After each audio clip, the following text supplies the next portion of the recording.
مرحبا حبايبي، شلونكم؟ اخباركم؟ ان شاء الله كله بخير وصحة وعافية.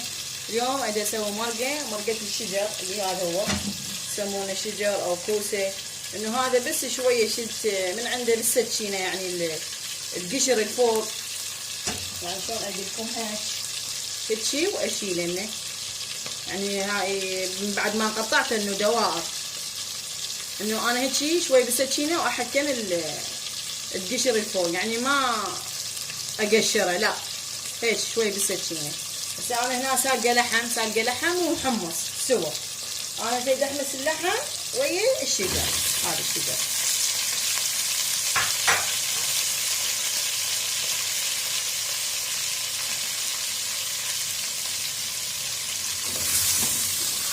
هسه احمسه لحد ما يذبل، يعني عشان ما تقولون يتقلع عندي، يعني اللون مالته يتغير، اظل احمس بيه.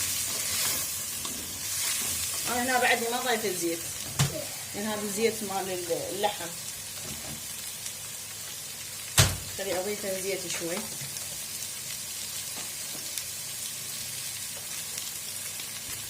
ضفت الزيت.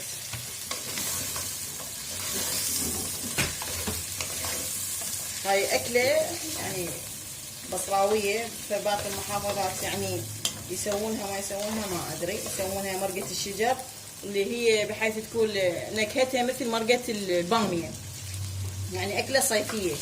وهم يسوونها بالشتاء، يعني مرات الشجر يفرزونه يجمدونه، ومرات بتوفر، بس هو على الاغلب يعني بالصيف يصير عليها الحمص، يعني يصير بالحمص وما يضاف لها اي بهارات. واللي يريد يضيف بهارات يضيف فلفل اسود قليل، زائدا الملح والمعجون والثوم، ابرش لها سن مال الثوم، وطماطه خلطت، وسلقت الحمص، سلقت الحمص واللحم اثنين سوا، يعني اثنين بجدريه سلقتهم.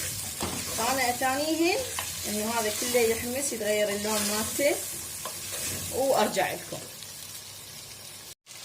بس هنا بعد ما حمس، اللون تغير عندي وذبل نفس الوقت، ذبل يعني بحيث هسه هاتشي اذا اقسمها بالخاش وقاعد تنقسم يصير عندي نصين. هسه هنا راح اخلي بعد برشة ثوم راس، اقصد يعني سن واحد، بس هذا السن كبير يعني سن الثوم. هنا معجون،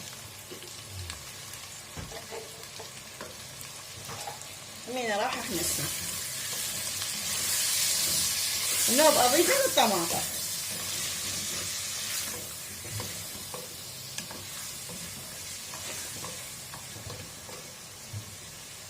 طلعت النكهه شلون مالت مرقه الباميه، لين ضفنا لها الثوم. هسه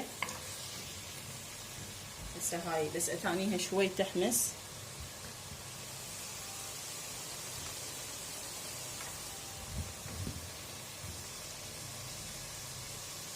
نوب اضيفها الطماطة.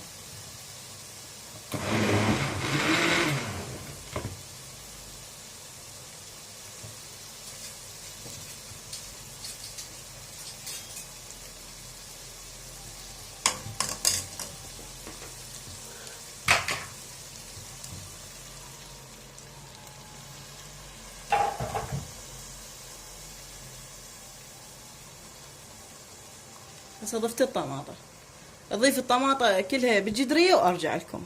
هسه هنا انا ضفت الطماطة اللي خلطتها والحمص، هاي حمص، ثانيها تفور راح اضيف لها الملح، وان شاء الله اقدمها لكم، وراح اطبخ التمن.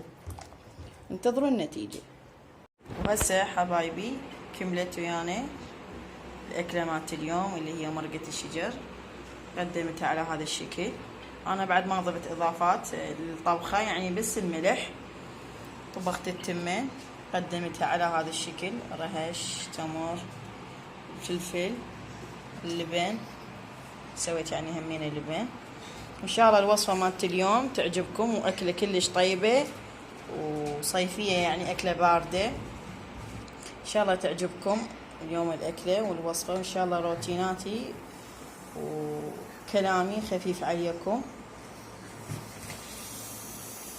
والف عافية على قلبكم. وهنا ابو مصطفى جاب لنا هاي الجزامة، هاي شكلها لونها حلو، انا ركبتها يعني رتبتها وسعرها 13,000. وان شاء الله هذا الفيديو تستفادون منه وتستمتعون بنفس الوقت. واذا وصلتوا لهنا لا تنسونا باللايك والاشتراك، ومع الف سلامة.